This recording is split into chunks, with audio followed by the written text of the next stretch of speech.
ಗುರು ಬಸವಲಿಂಗಾಯ ನಮ. ನಿಮ್ಮೆಲ್ಲರಿಗೂ ಶರಣು ಶರಣಾರ್ಥಿ. ಭೂಮಿ ನಿನ್ನದಲ್ಲ, ಹೇಮ ನಿನ್ನದಲ್ಲ, ಭೂಮಿ ನಿನ್ನದಲ್ಲ, ಹೇಮ ನಿನ್ನದಲ್ಲ, ಕಾಮಿಣಿ ನಿನ್ನವಳಲ್ಲ, ಕಾಮಿಣಿ ನಿನ್ನವಳಲ್ಲ. ಇವು ಜಗ ಕಿಕ್ಕಿದ ವಿಧಿ ನೋಡ, ಇವು ಜಗ ಕಿಕ್ಕಿದ ವಿಧಿ ನೋಡ. ನಿನ್ನೊಡವೆ ಎಂಬುದು ಜ್ಞಾನದ ರತ್ನ, ಅಂತಪ್ಪ ದಿವ್ಯ ರತ್ನ ಅಲಂಕರಿಸಿರಾದೋಡೆ. ಉವೇಶ್ವರ ಶರಣರಲ್ಲಿ ನಿಮ್ಮನ್ನು ಬಿಟ್ಟು ಸಿರಿವಂತರಿಲ್ಲೋ ಮನವೇ, ಸಿರಿವಂತರಿಲ್ಲೋ. ಭೂಮಿ ನಿನ್ನದಲ್ಲ, ಹೇಮ ನಿನ್ನದಲ್ಲ, ಭೂಮಿ ನಿನ್ನದಲ್ಲ, ಹೇಮ ನಿನ್ನದಲ್ಲ. ಶರಣ.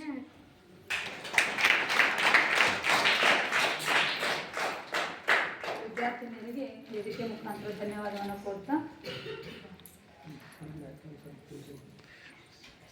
ಪೂಜ್ಯ ಶ್ರೀ ನಾಗಲಿಂಗ ಸ್ವಾಮೀಜಿಯವರ ಒಂದು ಭಾವಚಿತ್ರಕ್ಕೆ ಈಗ ಪೂಜೆ ನೆರವೇರಿಸೋಣ. ಪರಮ ಪೂಜ್ಯರು ಹಾಗೂ ಅತಿಥಿಯವರಾಗಿರ್ತಕ್ಕಂಥ ಸಂತೋಷ್ ಹಡಪದವರು ಈ ಒಂದು ಪೂಜೆಯನ್ನು ನೆರವೇರಿಸಿಕೊಡ್ಬೇಕಾಗಿ ಅವ್ರ ಹತ್ರ ಕೇಳ್ಕೊಳ್ತಾರೆ.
ವಿಶ್ವಗುರು ಬಸವಣ್ಣನವರಿಗೆ, ಬಸವಾದಿ ಶಿವಶರಣರಿಗೆ, ಸದ್ಗುರು ಡಾಕ್ಟರ್ ಚನ್ನಬಸವ ಪಟ್ಟದೇವರಿಗೆ, ಪೂಜ್ಯ ನಾಗಲಿಂಗ ಮಹಾಸ್ವಾಮಿಗಳವರಿಗೆ ಶರಣು ಶರಣ.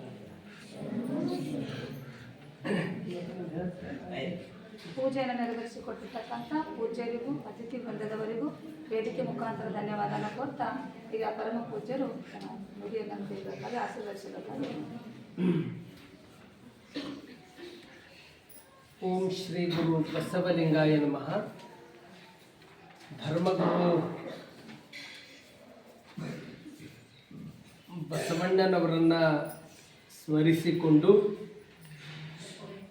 ಅನುಭವ ಮಂಟಪದ ಶಿಲ್ಪಿ, ಕನ್ನಡದ ಪಟ್ಟದೇವರೆಂದೇ ಖ್ಯಾತನಾಮರಾದ ಮದ್ಘನಲಿಂಗ ಚಕ್ರವರ್ತಿ ಡಾಕ್ಟರ್ ಚನ್ನಬಸವ ಪಟ್ಟದೇವರನ್ನು ಸ್ಮರಿಸಿಕೊಂಡು, ಎನ್ನ ಅಂತರಂಗದ ಶಕ್ತಿ ಮಾತೃ ಹೃದಯಗಳ ಪರಮ ಪೂಜ್ಯರ ಪಾದಕಮಲಗಳಿಗೆ ಭಕ್ತಿಪೂರ್ವಕ ಪ್ರಣಾಮಗಳನ್ನು ಸಲ್ಲಿಸಿ, ಇಂದಿನ ದಿವಸ ಪ್ರತಿ ವರ್ಷ ನಾವು ನಾಗಲಿಂಗ ಮಹಾಸ್ವಾಮಿಗಳವರ ಒಂದು ಶ್ರವಣೋತ್ಸವ ಮಾಡ್ತೀವಿ.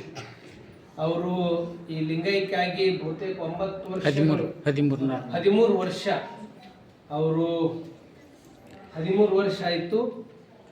ಅವ್ರದ್ದು ಯಾಕೆ ಇಲ್ಲಿ ಮಾಡ್ತೀವಿ, ಇದರ ಹಿನ್ನೆಲೆ ಏನು ಅಂತಂದರೆ, ಅವರು ಸರ್ಕಾರಿ ಹುದ್ದೆಯಲ್ಲಿ ಕೆಲಸ ಮಾಡ್ತಿದ್ರು.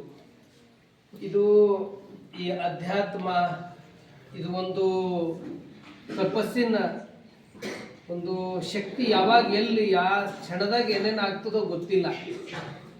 ಅನೇಕರ ಮದುವೆಗಳ ಆಗಿದ ಮ್ಯಾಗೂ ತಂದೆಲ್ಲ ಬಿಟ್ಕೊಟ್ಟು ತ್ಯಾಗ ಮಾಡ್ಯಾರ. ಹೀಗೆಲ್ಲ ನಾವು ಹೆಸರು ಕೇಳ್ತೀವಿ, ಸದ್ಗುರು ಅಂತ ಹೆಸರು ಕೇಳ್ತೀವಿ. ಇಂಥವ್ರು ಅನೇಕ ಅವರೆಲ್ಲ ಒಂದು ಪಾರಮಾರ್ಥಿಕ ಈ ಕಡೆ ಭಗವಂತನನ್ನ ಇಲ್ಲೂ ಕೂಡ ಅವರು ವಿಜಯ ಆಗಿದ್ದು, ಆ ಕಡೆ ಸಂಸಾರದಲ್ಲೂ ವಿಜಯ ಆಗಿದ್ದು ನಾವು ಅನೇಕರು ನೋಡ್ತೀವಿ. ಈಗೇನು 12ನೇ ಶತಮಾನದಾಗೆಲ್ಲ ಶರಣರು, ಆನಂತರ ಈ ದಾಂಪತ್ಯದಾಗಿದ್ದು ಕೂಡ ಅವ್ರಿಗೇನಾದರೂ ಒಂದು ಅಧ್ಯಾತ್ಮದ ಒಂದು ಹಸಿವಿತ್ತಂದ್ರೆ ಯಾವ ಕ್ಷಣದಾಗ ಏನಾಗ್ತದೋ ಗೊತ್ತಿಲ್ಲ. ಅವರು ಎಷ್ಟೋ ಅವ್ರು ಸರ್ಕಾರಿ ಹುದ್ದೆದಾಗ ಇದ್ದಾಗಿನ ಹಿಡ್ಕೊಂಡೆ ಒಂದು ಅವ್ರ ಮದುವೆ ಆಗಿತ್ತು, ಅವ್ರದೇ ಆದಂಥ ಒಂದು ಕುಟುಂಬ ಇತ್ತು. ಇದ್ದರೂ ಕೂಡ ಅವರು ಪೂರ್ತಿ ಆ ಸಂಸಾರವನ್ನು ಬಿಟ್ಟು ಅವರು ಅನುಷ್ಠಾನ ಮಾಡೋದು, ಆ ನಂತರ ಎಲ್ಲ ಅಧ್ಯಾತ್ಮದಾಗೆ ಹೆಚ್ಚಿಂದು ತೊಡ್ಕೊಂಬೋದು. ಅಪ್ಪವ್ರ ಮ್ಯಾಗ ಅಪಾರ ಭಕ್ತಿ ಶ್ರದ್ಧೆ, ಅಪ್ಪವ್ರು ಮಾಡ್ತಕ್ಕಂಥ ಕಾರ್ಯಕ್ಕೆಲ್ಲಕ್ಕೂ ಅವ್ರು ಭಾಳ ಖುಷಿ ಪಡ್ತಿದ್ರು. ಕೊನೆಗೆ ಅವರಿಗೆ ಒಂದು ಅವ್ರ ಬಳಿ ಇದ್ದಿದ್ದು ಎಷ್ಟೋ ದುಡ್ಡು ಅಪ್ಪವ್ರಿಗೆ ಕೊಟ್ಟರು, ಅಪ್ಪವರು ತಗೊಳ್ಳಿಲ್ಲ. ಇದರಿಂದ ಈ ರೀತಿ ಮಾಡಿ ಅದು ಬಂದಂಥ ಇದ್ರ ಮೇಲೆ ಅವು ಪ್ರಾರ್ಥನಾ ಪುಸ್ತಕ ಅದು ಇದು ಆಗ್ಬೇಕಂತ ಪ್ರತಿ ವರ್ಷ ಅವು ಪ್ರಕಟ ಮಾಡ್ಕೋತ ಬಂದಿದ್ದೀವಿ. ಅಂತ ನಾಗಲಿಂಗ ಸ್ವಾಮಿಗಳವರು ಒಬ್ಬ ಒಳ್ಳೆ, ಅವ್ರ ಬಳಿ ಒಂದು ರೀತಿ ಏನು ಇದು ಹೆಂಗದ ಅಂದ್ರೆ ಜೀವನ ಅಂತಕ್ಕಂಥದ್ದು ಇದು ಎಲ್ಲ ಕ್ಷಣಿಕದ. ನಾವೆಲ್ಲ ಭಾಳ ತಿಳ್ಕೊಂಡಿದ್ದೀವಿ ಏನಂದ್ರೆ ಇದು ಖಾಯಂ, ಯಾರೂ ಉಳಿಯೋದು ಇಲ್ಲ. ಆದ್ರೆ ಅವು ಆ ಸಂಸಾರ ಜೀವನ ಒಂದು ಸಣ್ಣ ವಿಷಯಕ್ಕೆ ಏನೇನೋ ರೂಪಗಳು ತಾಳ್ತಾವೆ. ಕಾರಣ ಏನು ಅಂದ್ರೆ ನಾನು ಅದಕ್ಕೆ ಭಾಳ ಅಂಟ್ಕೊಂಡೇವು ಅಂದ್ರೆ ಹಂಗಾಗ್ತದೆ. ಅಸಲಕ್ಕೆ ಬಸವಣ್ಣವರು ಶರಣರು ಅವರೆಲ್ಲ ಹೆಂಗಿದ್ರು ಅಂದ್ರೆ ಮಾಡಿದೆನೆಂಬುದು ಮನದಲ್ಲಿ ಹೊಳಿದರೆ ಏಡಿಸಿ ಕಾಡಿತ್ತು ಶಿವನ ಡಂಗುರ ಮಾಡದ ಎನ್ನದಿರಾ ಲಿಂಗಕ್ಕೆ. ಅಂದ್ರೆ ನಾವು ಏನೇ ಮಾಡಿದ್ರು ನಮ್ದು ಹೆಂಗಿರ್ಬೇಕಂದ್ರೆ ಅತಿ ಹಚ್ಕೊಬಾರ್ದು. ಸಂಸಾರ ಎಂಬುದು ಗಾಳಿಯ ಸೊಡರು, ಶಿರೆ ಎಂಬುದು ಸಂತಿ ಮಂದಿ ಕಂಡಯ್ಯ, ಇದನ್ನೆಚ್ಚಿ ಕೆಡಬೇಡ ಮರ್ಯಾದೆ ಪೂಜಿಸು ಕೂಡಲ ಸಂಗಮ ದೇವನ. ಅಂದ್ರ ಇದು ಏನು ಸಂಸಾರ ಜೀವನ, ಇವು ಯಾವುದೇ ಈ ಅಧಿಕಾರ ಯಾವುದೇ ಇರ್ಬೋದು, ಇವೆಲ್ಲವೂ ಭಾಳ ಅಂಟ್ಕೋಬಾರ್ದು. ಭಾಳ ಅಂಟ್ಕೊಂಡೆವು ತಾಪು ದುಃಖ ನೋವು ಎಲ್ಲಿ ನಮಗೆ ತ್ರಾಸು ಕೊಡ್ತದಂದ್ರೆ ಅತಿ ಸಂತೋಷ ಯಾರ್ದಿಂದ ಇರ್ತೀವಿ ಅವ್ರದಿಂದ ಭಾಳ ದುಃಖಕ್ಕೆ ಈಡು ಮಾಡ್ತದೆ. ಅದ್ರ ಸಲಕ್ಕೆ ಎಲ್ಲ ಹೆಂಗಿರ್ಬೇಕಂದ್ರೆ ದೀಪಕ್ಕೆ ಮುತ್ತು ಕೊಟ್ಟಂಗೆ ಇರ್ಬೇಕಂದ್ರೆ ಎಲ್ಲನೂ ಅದು ಪ್ರತಿಯೊಂದು. ಅದರ ಸಲಕ್ಕೆ ಬಸವಣ್ಣವ್ರು ಒಂದು ಎಲ್ಲರಿಗೂ ಮಾದರಿ. ಯಾಕಂದ್ರೆ ಅವರು ಆ ಪ್ರಧಾನ ಮಂತ್ರಿ ಆ ಹುದ್ದೆದ ಮ್ಯಾಗ ಕುಂತಾಗೂ ಅದೇ ಪ್ರಸನ್ನತೆ, ಬಿಡುವಾಗ ಕೂಡ ಅದೇ ಪ್ರಸನ್ನತೆ. ಅಂದ್ರೆ ಇದು ಜೀವನ ಎಂಬುದು ಇದು ಎಲ್ಲ ಒಂದು ರೀತಿ ಕ್ಷಣಿಕದ. ಅದರ ಸಲಕ್ಕೆ ಯಾವುದಕ್ಕೂ ಅತಿ ಅಂಟ್ಕೋಬಾರ್ದಂಬುದೇ ಇದು ಜೀವನದ ಮೌಲ್ಯ ಅಲ್ಲ. ಬುದ್ಧ ರಾಜ ವೈಭವ, ಯಾವುದೋ ಒಂದು ಘಟನೆ, ಅದು ಒಂದು ಶವ ಸಂಸ್ಕಾರ ಇರ್ಬೋದು, ಅದೊಂದು ಕುಷ್ಠರೋಗ ಇರ್ಬೋದು, ಅದೊಂದು ಭಿಕ್ಷಕರಿಗೆ ಏನೇನೋ ನೋಡ್ಕೊಂಡು ನಾನು ಹಿಂಗೆ ಆಗಬಲ್ಲೆ, ನನಗೂ ಹಿಂಗೆ ಆಗ್ತದಲ್ಲ, ಯಾರೋ ಒಬ್ಬರು ತೀರ್ಕೊಂಬದು ಅಂತಿಮ ಪಾರ್ಥಿವ ಶರೀರ ತಗೊಂಡ ನಾನು ಸಾಯ್ತೀನಲ್ಲ ಅಂದ್ರೆ ಅವ್ರ ತಂದೆ ಹೆಂಗೆ ಇಟ್ಟಿರು ಬುದ್ಧನಿಗಂದ್ರೆ ಹಿಂಗೆ ಹೊರಗೆ ಹೆಜ್ಜೆನೇ ಇಡಪ್ಲೇ ಇಲ್ಲ, ಎಲ್ಲವೂ ಆ ಅರಮನೆಗೆ ಇರ್ತಿತ್ತು. ಹೊರಗೆ ಹೋದ್ರೆ ನನ್ನ ಮಗ ಎಲ್ಲಿ ಏನು ಇದು ಆಗ್ತದಂತ ಅವರು ಫುಲ್ ಎಲ್ಲ ಏನು ಬೇಕೆಲ್ಲ ಒಳಗೆ ಕೊಟ್ಟಿರು.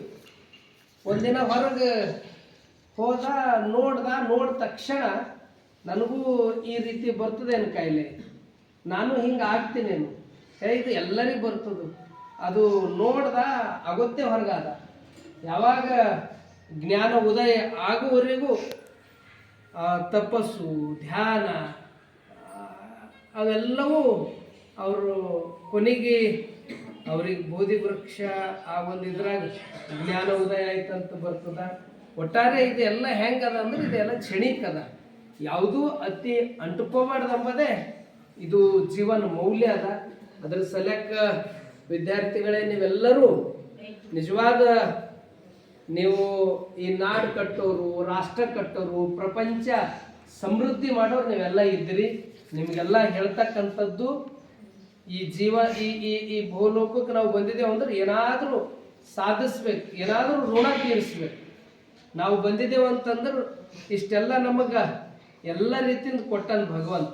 ನಾವೇನಾದರೂ ಋಣ ತೀರಿಸ್ಬೇಕಾದ್ರೆ ನಾವೇನು ಈಗ ಇದ್ದೀವಿ, ಏನು ವಿದ್ಯಾರ್ಥಿ ಜೀವನದಾಗ ಇದ್ದೀವಿ, ಸದ್ಬಳಕೆ ಸರಿಯಾಗಿ ಅದು ಏನು ನಿಯಮಗಳವ ಆ ನಿಯಮ ಚಲೋ ಪಾಲಿಸೋದು, ಏನು ನಡವಳಿಕೆ ಆಚಾರ ವಿಚಾರ ಶುದ್ಧ ಇಟ್ಕೊಂಬೋದು. ಅದು ಇಟ್ಕೊಂಡು ಓದೋದ್ರಾಗ ಒಂದು ಸ್ವಲ್ಪ ಅಂಕಗಳು ಕಡಿಮೆ ಆದ್ರೆ ಪರವಾಗಿಲ್ಲ. ಈ ಚಾರಿತ್ರ್ಯ, ವ್ಯಕ್ತಿತ್ವ, ನಡೆ ನುಡಿ ಶುದ್ಧ ಇರಬೇಕು. ಯಾಕಂದ್ರೆ ನಾವೇನು ಮಾಡಿದ್ರು ಸತ್ಯದ ಕಡೆ ಹೆಜ್ಜೆ ಇಡಬೇಕು. ಅಸತ್ಯನೂ ಅದ, ಸತ್ಯನೂ ಅದ. ಸತ್ಯನೇ ವಿಜಯ ಆಗ್ತದೆ. ಅದ್ರ ಸಲುವಾಗಿ ಒಂದು ಅಂಕ ಕಡಿಮೆ ಆದ್ರೂ ಪರವಾಗಿಲ್ಲ, ಗುಣದಾಗ ಅಂಕಗಳ ಕಡಿಮೆ ಆಗಬಾರ್ದು. ಆ ದಿಶೆಯಲ್ಲಿ ಯಾರು ಹೆಜ್ಜೆ ಇಡ್ತಾರ ಅವರೇ ಮುಂದೆ ಭಾಳ ದೊಡ್ಡ ವ್ಯಕ್ತಿ ಆಗ್ತಾರ. ದೊಡ್ಡ ಸ್ಥಾನಮಾನಗಳು ನಿಮ್ಮದಿಂದಲೇ ಮತ್ತೊಬ್ಬರಿಗೆ ಮಾದರಿ ಆಗ್ತದ. ಆ ದಿಶೆಯಲ್ಲಿ ನೀವೆಲ್ಲರೂ ಆ ರೀತಿ ಹೆಜ್ಜೆ ಇಡಬೇಕು ಅಂತಕ್ಕಂಥ ಮಾತನ್ನು ತಿಳಿಸಿ, ನಾಗಲಿಂಗ ಸ್ವಾಮಿಗಳವರ ಪ್ರತಿ ವರ್ಷ ಇಲ್ಲಿ ಅವ್ರ ಧರ್ಮಪತ್ನಿ ಡೋಣಗಾಪುರ ನೇಳ್ಗಿ ಜಾಂತಿ ಈ ಊರದಿಂದ ಅವ್ರು ಪ್ರತಿ ವರ್ಷ ಅವರು ಬರ್ತಿದ್ರು. ಮತ್ತು ಇಲ್ಲಿ ಡೋಣಗಾಪುರದಿಂದ ಕಲ್ಯಾಣರಾವ್ ಅಂತ ಅವ್ರು ಹಳೆದೇವ್ರದ ಅವರು ಬರ್ತಿದ್ರು. ಮತ್ತೇನೋ ಕೆಲಸ ಕಾರ್ಯ ಸಲಕ್ಕೆ ಅವ್ರು ಮತ್ತೊಂದು ಇದರಲ್ಲಿ ಇದ್ದಿರ್ಬೋದು. ಹೀಗಾಗಿ ಪ್ರತಿ ವರ್ಷ ನಾವು ಪ್ರತಿ ವರ್ಷ ಇಲ್ಲಿ 29ನೇ ತಾರೀಕಿಗೆ ನಾವು ಕಾರ್ಯಕ್ರಮವನ್ನು ಮಾಡ್ತೀವಿ.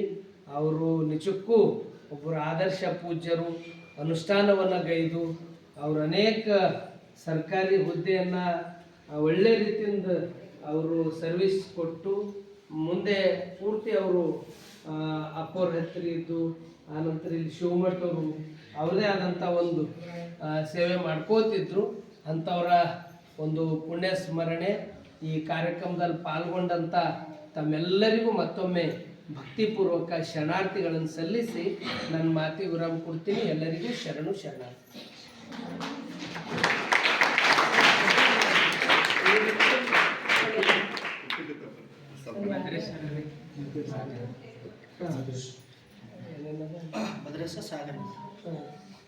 ಅಡುಗೆ ಪದಾರ್ಥ